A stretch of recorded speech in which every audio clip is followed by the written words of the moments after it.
ግልጽ ደብዳቤ ለጠቅላይ ሚኒስትር ዶክተር አብይ አህመድ ሆይ ከተዋሕዶ ልጆች ካቢኔውን ሰብስበው በወቅታዊ የኢትዮጵያ ኦርቶዶክስ ተዋሕዶ ቤተክርስቲያን ላይ ከሰሞኑን በደረሰው በደል ዙሪያ የሰጡትን ማብራሪያ ይሁን መመሪያ፣ ማታለያ ይሁን ማስፈራሪያ ግልጽ ያልሆነ ግራ ተጋብቶ ግራ የሚያጋባ ዲስኩር ሰምተናል። በዚህ 37 ደቂቃ ሊሞላው ጥቂት ሰከንዶች በቀሩት ንግግሮ እንደ ሁሌው የሚያውቁትንም የማያውቁትንም የገባውንም ያልገባውንም ግራ በተጋቡ የእርስዎ ያለቃቸውን ገጽ ማየት ቢሳናቸው እንደ ፍሬሽማን ተማሪ አንገታቸውን ወደ ማስታወሻ ደብተራቸው አቀርቅረው በሚጭሩ የአገሪቱ ከፍተኛ ባለስልጣናት ወይም የካቢኔ አባላት ፊት ሲደሰኩሩ አምሽተዋል። ባጭሩ በዲስኩሮ እንደ ንጉሥ ገስጸዋል፣ እንደ ፓስተር መክረዋል፣ እንደ ፖለቲከኛ ለህዝብ ከኔ ወይም ከኛ ወዲያ ለሐሳር እያሉ አምታተዋል። በመሰረቱ በማናለበኝነት ያሰሙት ይህ ዲስኩር ቤተክርስቲያን ከሰሞኑ በጥቂት ግለሰቦች አስፈጻሚነት የደረሰባትን በደል አስመልክቶ ራስዎና ፓርቲዎ ያላችሁን አቋም ግልጽ አድርጎ ያሳየ ነው። ይኸውም ቤተክርስቲያኗ ደረሰብኝ ያለችውን በደል በሚመለከት መንግስቱ ሊረዳት እንደማይችል እንደውም ቤተክርስቲያኗ ተመከሪ ቢላት ባለመመከሯ ተወቃሽ ናት የሚል ግልጽ ምላሽ ነው።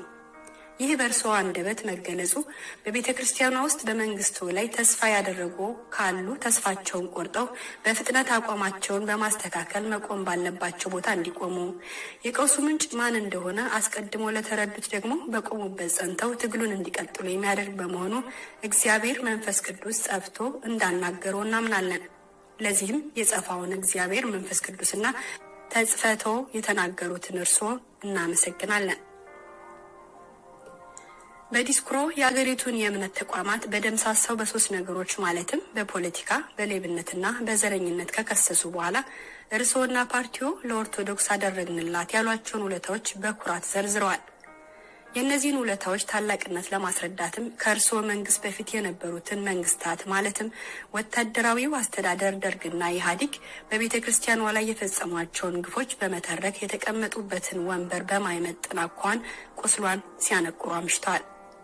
እንደ እውነታው ከሆነ በውለታነት የዘረዘሯቸውም ሆነ እነሱን የገለጹበትን መንገድ ስንከታተል እርስዎ ጠቅላይ ሚኒስትራችን ምን ያህል የሚመሯትን አገር ነባራዊ ሁኔታ ያልተገነዘቡ እንደሆኑ በንግግሩ ለዛ ላይ እንጂ ይዘቱና ሀቁ ላይ የማይጨነቁ ከንቱ ሰው መሆኑን ያስረዳ ነው። በተጨማሪም ዓላማው በብዙ ስብስብ ችግር ውስጥ ያለን አገርና ሕዝብ መርቶ ማሻገር ሳይሆን በመበጥበጥና በመከፋፈል እርስዎ በሚፈልጉትና የእምነትና የአስተሳሰብ መስመር ማስገባት እንደሆነ የሚያስረዳ ነው። ባጭሩ ለተቀመጡበት መንበር የማይመጥኑ ነገር ግን ሳይበቁና ሳይገባው ስልጣን ላይ የተቀመጡ ፈርዖን መሆኑን ከመቼውም ጊዜ በበለጠ በተረዳ ነገር ያስገነዘበን ነው። ያን ዋልኩላት ብለው ከዘረዘሯቸው 5 ውለታዎች የመጀመሪያው ተከፍላ የነበረችን ቤተክርስቲያን አንድ አድርጊያለሁ የሚል ነው። አላዋቂነቱ እዚህ ላይ ይጀምራል። በመጀመሪያ የተከፈለ የቤተክርስቲያን አስተዳደር እንጂ የተከፈለች ቤተክርስቲያን አልነበረችንም፣ አትኖረንም። በእርግጥ እርስዎ የዋሉበት ሳይታክቱ የሚሰሩለት የእምነት ቁመና ይህን እንዲረዱ አያስችሎትም። የሆነው ሆኖ ለግንዛቤ ያህል ሐዋርያዊት የኢትዮጵያ ኦርቶዶክስ ተዋሕዶ ቤተክርስቲያን መድኃኔዓለም ክርስቶስ በደሙ ከመሰረታት ጀምሮ አንድነቷን ጠብቃ የቆየች አሁንም ያለች ጌታ ዳግም እስኪመጣ ዓለምን ፈርዶ እስኪያሳልፍ ድረስ ወደፊትም የምትኖር ቅድስት ሁላዊት አሐቲት ቤተክርስቲያን ናት። ለነገሩ ቤተክርስቲያን የሚለውን እሳቤ እንደ ግል ማህበር በየሰፈሩ የሚቋቋም ተቋም አድርጎ ከሚያስብ በዚያው ምሳቤ እየኖረ በተግባርም እየፈጸመ ከሚኖር ሰው ይህን ግንዛቤ አይጠበቅምና አንፈርድቦትም ብለው ሊያስተጋቡት የሞከሩ መከፈል አስተዳደራዊ መከፈል ነው። ይህም የተፈጸመው እርስዎን ወልዶ አሳድጎ ለዚህ ባበቃው ኢህአዴግ በተባለ ኮሚኒስታዊ የፖለቲካ አስተዳደር ነው። በመሆኑም እርስዎ በመጨረሻ መጥተው ዘወትር ይተረክ ይታወጅልኝ የሚሉት ተግባሮ አባቶቹ የሰበሩትን እንደ መጠገን እርሱም በእውነት ከልብ አስበው ያደረጉት ከሆነ ተደርጎ ይቆጠር እንደሆነ እንጂ እንደ ታላቅ ውለታ ተቆጥሮ ቤተ ክርስቲያን ስተርከው የምትኖር አይደለም። በመሰረቱ ይህ ተግባሮ ሊያሳፍረው እንጂ ሊያስታብየው አይገባም። ምክንያቱም የቤተ ክርስቲያኒቱ አባቶች ለስደት የተዳረጉት በእርስዎ የፖለቲካ ወላጆች አስገዳጅነት በመሆኑ ነው። ወዲያውም እርሶ በመጨረሻ ብቅ ብለው ስም አሰሩበት እንጂ በአባቶች መካከል ቀድሞም በቦታውና በምድራዊ አስተዳደር መለያየት ቢኖርም በመንፈስ ቅዱስ የእምነትና ቀኖና አንድነታቸውን ጠብቀው በያሉበት መንግስተ እግዚአብሔርን እያስፋፉ የቆዩ ባደረጓቸው ውይይቶች አስተዳደራዊ አንድነታቸውን ለመመለስ ቀድመው ወስነው እግዚአብሔር የከፈሏቸውን ኃይሎች ከምድሪቱ እንዲያነሳ በጋራ እየጸለዩ ነበርና ነው። ስለዚህ አይታበዩ። ይልቁንም የፖለቲካ ወላጆቹ የሰሩትን ለማስተካከል የሞከሩ እንደሆነ አድርገው ያስቡ። በዚህ ረገድ ቤተክርስቲያን በመዝገቧ ከታ የምታስቀምጥልዎ መልካም ታሪክ የለዎትምና አይድከሙ። ሁለተኛም አያንሱት። ያነሱት 2 ህንጻዎች ለቤተክርስቲያን መለስኩላት የሚል ነው። ይህም ቢሆን የመሪነት ብቃት እንደሌለው የሚመሯትን ሀገር ሳይሆን ከመንበረ መንግስቶ እልፍ ብሎ ያለን ታሪክ እንኳን የማያውቁ ድንገት ደራሽ መሪ መሆኑን የሚመሰክር ነው። በመሰረቱ እርስዎ ይህንን ሲሉ ህንጻዎቹን አስቀድሞ ማን ገንዘቡን አውጥቶ እንደሰራቸው መቼና በማንስ እንደተወሰዱ ሳያውቁ ቀርተው ነው ብለን አናስብም። ያው እንደለመዱት ለሁሉ ቅና ስጡኝ፣ ለኔ ያደረኩት ነገር ሁሉ ቅዱስ ነው ከሚል ፈርዖናዊ ጠባይ በመነሳት ያሉት እንጂ የህንጻዎቹ ታሪክ በሁሉ ዘንድ የታወቀ ነው። ህንጻዎቹ እርስዎ በዲስኩሮ ቀለል አድርገው ደርግ ገደላቸው፣ በደርግ ተገደሉ ባሏቸው ሁለተኛው ፓትርያርክ ብፁዕ ቅዱስ አቡነ ቴዎፍሎስ ዘመን ፕትርክና በነበረው አስተዳደር አሳቢነትና ፈጻሚነት የቤተ ክርስቲያኗ ምዕመናን መቀነታቸውን ፈተው ቦርሳቸውን በርብረው የሰሯቸው በዚህም ቴዎፍሎስ ህንጻ ተብለው የሚጠሩ ህንጻዎች እንደሆኑ ይታወቃል። ታዲያ ቤተ ክርስቲያኒቱ ለብዙ ሺህ ዓመታት በዘለቀው በቃል ብቻም ሳይሆን በተግባር ሰርቶ የማሳየት አስተዋጽኦ በከተማዋ ብሎም በአገሪቱ ለተሰሩትና ዛሬም ለሚሰሩት ሰማይ ጠቀስ ህንጻዎች ፋና ወጊ የሆኑትን ህንጻዎቿን መለስኩላት ማለት የማይገባ ከንቱ ውዳሴ መሻት ወይም በቀደሙት ድርሰቶች እንደገለጹት ህዝብን አደናብሮ የመግዛት ሙከራ ተብሎ ሊገለጽ ከሚችል በስተቀር ምን ተብሎ ሊጠቀስ ይችላል? ባጭሩ ለቤተ ክርስቲያኒቱ የሰጧት የመንግስትም ይሁን ሌላ አካል ንብረት የለም። በግፍ የወሰዱባትን መልሰውላታል። ለዚህ ደግሞ የተለየ ምስጋና ልንቸሮት አንችልም። ሶስተኛው ለቤተ ክርስቲያኒቱ ሰፊ መሬት ሰጥተናታል ያሉት ነው። በእውነቱ የሀገራችንን ህዝቦች ለከፋ እልቂትና ሲቃይ የከተተው ፖለቲካዊ ካንሰር ምንጩ መሬት እንደሆነ እርስዎ የሀገሪቱ ጠቅላይ ሚኒስትር ትናንት ባሰሙት ዲስኩር ለኢትዮጵያውያን ብሎም ለዓለም ህዝብ አረጋግጠውልናል። በንግግሩ መሬት መንግስት ለዜጎችና ተቋማቸው የሚያድለው መጥቀም የሚፈልገውን የሚጠቅምበት መጉዳት የሚፈልገውንም የሚጎዳበት በግል ፈቃዱ እንደፈለገ የሚቸረችረው ሸቀጥ መሆኑን ይፋ አድርገዋል። ይህ ኃላፊነት የጎደለው ንግግሮ ነገ በሀገሪቱና ዜጎቿ ላይ የሚያመጣውን ሳንካ የሚታይ ይሆናል። የሆነው ሆኖ በዚህ ጥናት ሳይሆን የግል ሴራንና ፍላጎትን መሰረት ባደረገ ንግግሮ ለኦርቶዶክስ ተዋሕዶ ቤተክርስቲያን ከሌሎች የእምነት ተቋማት እጅግ በበለጠ ሁኔታ መሬት ሰጥተናታል ሲሉ ደስክረዋል።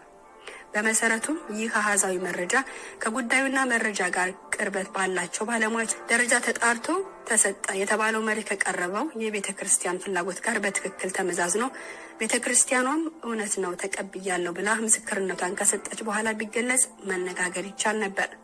ነገር ግን እርስዎ ጠቅላይ ሚኒስትሩ ዘወትር የሚያሰክረውን ከንቱ ውዳሴ በመሻት ለኦርቶዶክስ ቤተክርስቲያን ከኔ በላይ ላሳር፣ ለዚህ ደግሞ መረጃውም ማስረጃውም ይሄው ሲሉ ደምሬ ቀንሼ አመጣሁ ያሉትን ቁጥር ይፋ አድርገዋል። ይህንን ያደረጉበት ምክንያት ግልጽ ነው።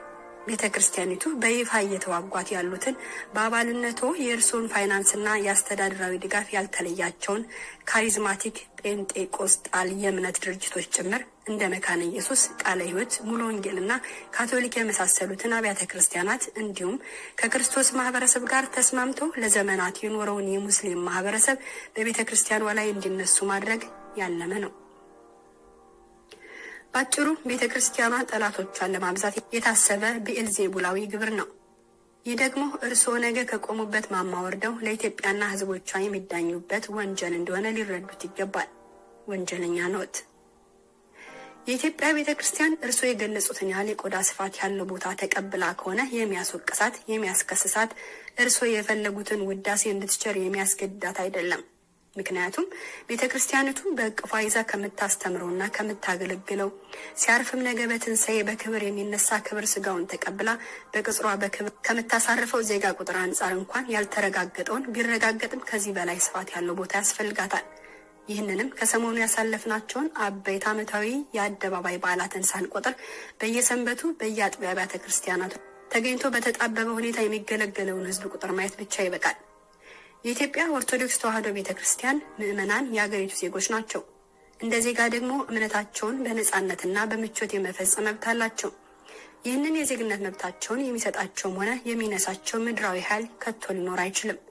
ከኃይል በላይ ኃይል ያለው ኃይል አለኝ የሚልን እንደ ጉማብኖ የሚያጠፋ ኃይል አምላክ ልጆቹ በደሙ በመሰረታት ቤተክርስቲያን በስተውና ደምቀው እንዲኖሩ ሰማያዊ ቤታቸውንም እንዲሰሩ ፈቅዶላቸዋልና።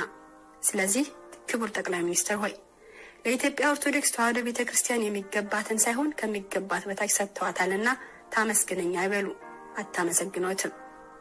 እርስዎ ጠቅላይ ሚኒስትራችን ያቀረቡት ሌላ ውለታ ላሊበላን አሳደስኩላቸው የሚል ነው። ለዚህ ምክንያት ያሉትን ሲገልጹ ደግሞ ላሊበላ የኢትዮጵያ ቅርስ ነው የሚል ነው። ክቡር ሆይ ላሊበላ እንደ እርስዎ ባለ በቤተ ክርስቲያኒቱ እምነት አንጻር በቆመ የክርስቶስን ቤተ ክርስቲያን እንደ ተራ ተቋም በሚቆጥር ካሪዝማቲክ ጴንጤቆስጣል መናፍቅ ቅርስ ተብሎ ሊገለጽ ይችላል። በእምነት ውስጥ ላለፍነው ሰፊው የኢትዮጵያ ሕዝቦች ግን ላሊበላ አስቀድሞ እግዚአብሔር ለማያቋርጥ በረከት የመረጠው ቅዱስ ቦታ፣ በእሱም አምላክ በመረጠው ቅዱስ ንጉሥ አማካኝነት በቅዱሳን መላእክቱ እርዳታ የተገነቡ ትናንትም ዛሬም ነገም እግዚአብሔር ሕዝቡን በመለኮታዊ በረከቱ የሚባርክባቸው ደብረ ሮሃ ቅዱስ ላሊበላ የተሰኙ ውቅር አብያተ ክርስቲያናት ያሉበት ቅዱስ ቦታ ነው። ክቡር ሆይ እርስዎ በታሪክ አጋጣሚ ወደ ስልጣን መንበሮ ከወጡበት ዕለት ጀምሮ የተጠናወተውን የአገር መንፈሳዊና ፖለቲካዊ ታሪክ እንዲሁም እምነት ከህዝቡ ሕሊና ፍቆ የማውጣት በምትኩም ባዕድ አስተምህሮና እምነት የመተካት ካሪዝማቲክ ጴንጤቆስጣላዊ ስልት እኛ ኢትዮጵያውያን ዕለት ዕለት በጥንቃቄ ስንከታተለው የቆየነው ነው።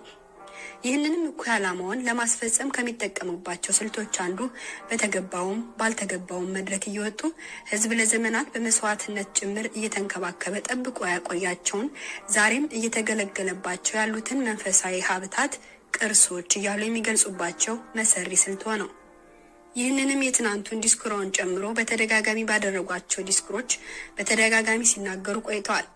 ሌላው በቱሪዝሙና እርሱ ያመጣዋል በሚሉት ብልጽግና ሰበብ የሀገርን መንፈሳዊ፣ ማህበረ ፖለቲካዊ እንዲሁም ባህላዊ መልክ ሰንደው የቆዩ ቦታዎችን መልክዓ ምድሮቹን ሳይቀር በማፍረስ ቅርጽና ቀለማቸውን በመቀየር ወደ ቱሪዝም ማዕከልነት የመቀየር ስልቶ ነው። የዚህ ሁሉ ተግባሩ ዓላማ ግልጽ ነው። በሀገሪቱና ህዝቦቿ እንክብካቤ ተከብረውና ተጠብቀው የቆዩትን መንፈሳዊ ሀብታት እያሳነሱ ቀስ በቀስ ከህዝቡ ሕሊና ማውጣት የሚፈልጉትን አስተሳሰብና እምነት በሀገሪቱና ህዝቦቿ ዘንድ ማስረጽ ነው። አይሳካለውም። ክቡር ሆይ እንደ ሀገር መሪ ቢያስቡ ኑሮ ላሊበላን ከሌሎች ጋር ተቀራርቦ በመነጋገር እንዲጠገን አደረግኩኝ ብለው በመታበያ አይናገሩም ነበር። ለዚህም ቤተ ክርስቲያኒቱ ልታመሰግነኝ ይገባልም አይሉም ነበር። በመሰረቱ ላሊበላን እርስዎ አላሳደሱትም። ቀድሞ በዚህ ቅዱስ መካን ላይ የተቃጣው አደጋ ባሳሰባቸው የቤተ ክህነቱ ባለስልጣናት አሳሳቢነት ከንግስተ ነገስታት ዘውዲቱ ጀምሮ በየወቅቱ በንጉሱ መሪዎችና ጉዳዩ የሚመለከታቸው የመንግስት ባለስልጣናትና ተመራማሪዎች ትጋት መሰረታዊ ጥገና ሲደረግለት የቆየ ቅዱስ ቦታችን ነው። አልተደረገም እንጂ እንዳሉት አስጠግነውት ቢሆን እንኳን ከ100 በላይ ዓመታት ሲደረግለት የቆየ ጥገናና እንክብካቤ ተከታይ ተግባር እንጂ እርስዎ የጀመሩት አይደለም። ዳሩ ውሸታም ስለሆኑ ያላደረጉትን አድርጌያለሁ ብለው በአገር ፊት ዋሹ። ውሸታም ነዎት። በእርስዎ ጥረት ላሊበላ እንኳን ሊታደስ ወለሉም አልተጠረገም። ለመሆኑ አላደረጉትም እንጂ ቢያደርጉት እንኳን እንደ ላሊበላ ውቅር አብያተ ክርስቲያናት ያሉ ለኢትዮጵያውያን ከሚሰጧቸው መንፈሳዊ በረከቶች አልፎ እርስዎ እመራታለሁ የሚሏትን ሀገር በዓለም ዙሪያ ትታወቅ ዘንድ ብሔራዊ ምልክቶች የሆኑ በዓለም በናኘ ዝናቸው የተነሳ ከዓለም ዙሪያ ተመራማሪዎችንና ጎብኚዎችን ሲስቡ የሚኖሩ የሀገር ባለውለታ ቅዱሳት መካናት እንዲታደሱ ማድረግ ግዴታው እንጂ እርስዎ ይሁን ብለው በፈቃድ የሚሰሩት ስራው ነው እንዴ? ለመሆኑ ይህንን መሪ ነኝ ብለው ሲቀመጡ እንዲያደርጉት የሚጠበቅበው ግዴታውን ተቋማዊ መብቴ ተነክቷልና መንግስት ፍርድ ይስጠኝ ላለች ቤተ ክርስቲያን አዎንታዊ ምላሽ ባለመስጠት ለተገለጠ የመንግስቱ ውድቀት እንደ ምክንያት ማቅረብ ተገቢ ነው? ይህ አባባሉ እርስዎ እንደ ግለሰብ ኢትዮጵያን የመሰለች ታላቅ ሀገር መምራት የማይችሉ ደካማ ሰው መሆኗን የሚመሩት ፓርቲው አገሪቱን ምን ያህል ወደ ከፋ ብሔራዊ አደጋ እየጣለ እንደሆነ በተረዳ ነገር የሚያረጋግጥ ሀቅ ነው። የኢትዮጵያ አምላክ ይታደገን። በመጨረሻም ክቡር ጠቅላይ ሚኒስትር በአረብ ሀገር ያንኑ ቅርስ የሚል ከይሴ ዜማውን በመድገም ከሀገሩ መንግስት ጋር በመነጋገር በአቡዳቢ ለመጀመሪያ ጊዜ ቤተክርስቲያኗ የሰፊ ቦታ ባለቤት እንድትሆን አድርጌያለሁ ብለዋል። ይህንን ፍጹም ካልዋሉበት ፍሬ ፈላጊ ከንቱ ሰው መሆኑን በግልጽ የሚመሰክር ነጭ ውሸት ነው። በመሰረቱ አድርገውት ቢሆን እንኳን ይህ እንደ ውለታ ሊገልጹት የሚገባ ጉዳይ አልነበረም። እርስዎ እኮ የኢትዮጵያ መሪ ነዎት። ታዲያ ከ65 በመቶ በላይ የሚመሩትን ህዝብ የያዘች ቤተክርስቲያን እርስዎ የተሾሙባት ሀገር ዳቦ ልታቀርብላቸው ባለመቻሏ በስደት በበረሃ ለሚሰቃዩ ልጆቿና የሀገሪቱ ዜጎች ስደት እንዳይጸናባቸው እንዳይማረሩ ሰርተው ተግተው ራሳቸውን ለውጠው አገራቸው ያሉ ድሃ ወገኖቻቸውን ይለውጡ ዘንድ ተከትላቸው ሄዳ ለምታገለግላቸው ቤተክርስቲያን እንደ መሪ ይህንን ቢያደርጉ የሚያኮራ አወድሱኝ አሞግሱኝ የሚያስብል ነውን? ለመሆኑ እርስዎ የማን መሪ ነዎት?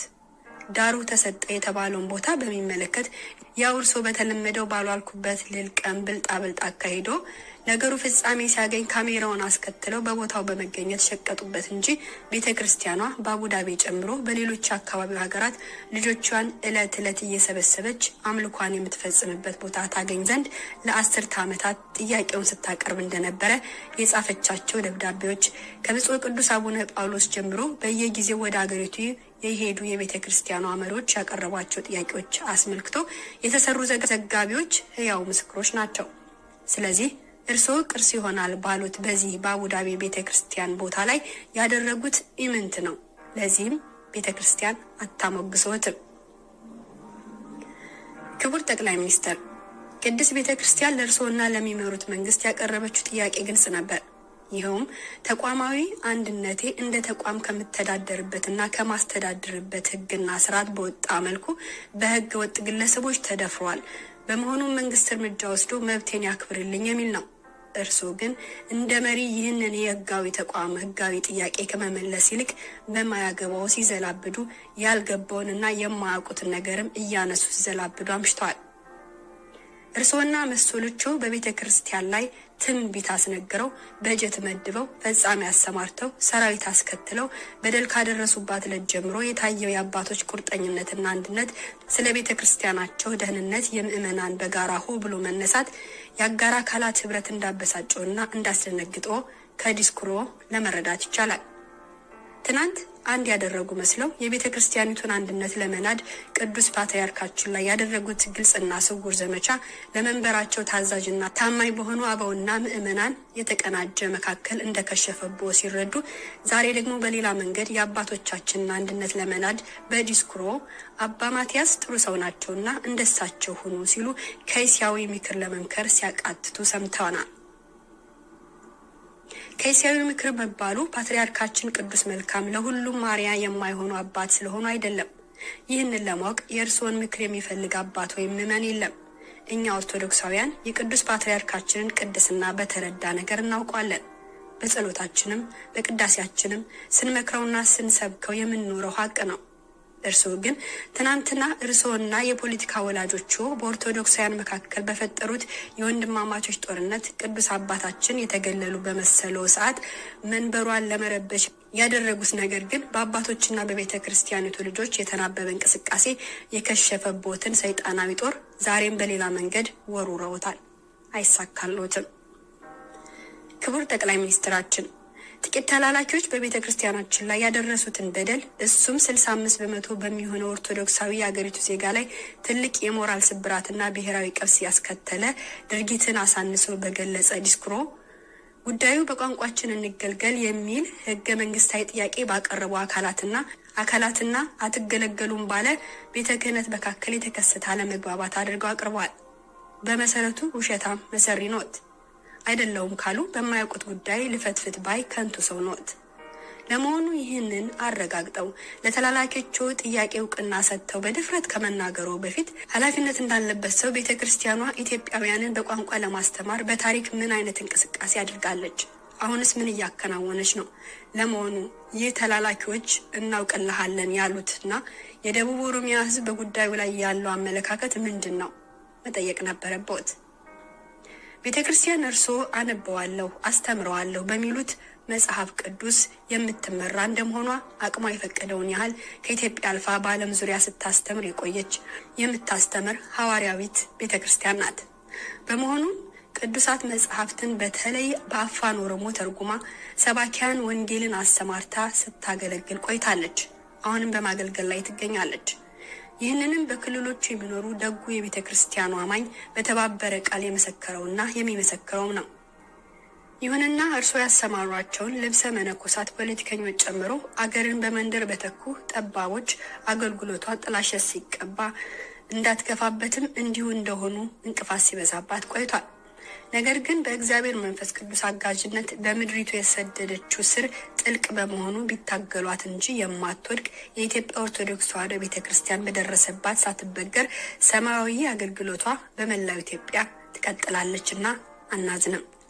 እርሶና በእርሶ የእምነት መስመር ያገኛችሁትን የመንግስት ስልጣንና የሀገር ገንዘብ ተጠቅሞ እምነትን የማስፋፋት መብት በእርሶ ካቢኔ ስር ለምልክት ጣል የተደረጉ በጣም ጥቂት ኦርቶዶክሳዊ ካቢኔ አባላት ሚኒስትሮች እንዲህ ብላችሁ በዚህ ጉዳይ እጃችሁን ብታስገቡ ወዮላችሁ እያሉ ባስጠነቀቁበት በዚህ እብሪት የተሞላው ዲስኩሮ ራሳችንን ችለናል የሚል አዋጅ ከትግራይ ሲሰማ ምንም ያላለ ሁላ አሁን ኦሮሞ እንዲህ ሲል ይንጫጫል ብለው የቅድስት ቤተክርስቲያናችንን አንድነት እንዲሸረሸር ያለውትን ፍላጎት ለ2 ዓመታት ኦርቶዶክሳውያንን ሲያጥፋፋ ጥንታዊያት አድባራትንና ገዳማትን ሲያወድም የቆየው ጦርነት ለዚሁ ዓላማ የፈጠሩት ጦርነት መሆኑን በግልጽ አሳይቶናል። ከዚህም አልፎ ሀገራችንን ወደ ማትወጣበት ችግር እየመራ ላለው የኦሮሞማ ፖለቲካ ያለውትን ወገንተኝነት መስክሮልናል። ፖለቲካዊ አቋሙ እናከብራለን። ነገር ግን የእርስዎ ፍላጎት ከኦሮሞማ ፖለቲካ ባለፈ የሀገርን ሃይማኖታዊ መልክ መቀየር በመሆኑ ኦርቶዶክሳውያን እንታገሎታለን። በመጨረሻም ከተሾሙበት ዕለት ጀምሮ በማስመሰልና በስውር ቤተክርስቲያኗን ሲወጉ የቆዩበት ዘመን አልቆ በመንፈስ ቅዱስ ጻፊነት ለቤተክርስቲያናችን ያለውትን አመለካከት በይፋ ስላሳወቁ ቤተክርስቲያን የመደሰቷን ያህልም እንዳዘነችቦ ልናበስሮ እንወዳለን። ከዚሁም ጋር እኛ ኦርቶዶክሳውያን ስለ ቅድስት ቤተክርስቲያናችን ብቻም ሳይሆን ስለ ሀገራችን ስንል ከመቼውም ጊዜ በላይ አንድነታችንን አጠናክረን እንደምንታገለው እናረጋግጥልዎታለን። ቃል ለምድር ቃል ለሰማይ የተዋሕዶ ልጆች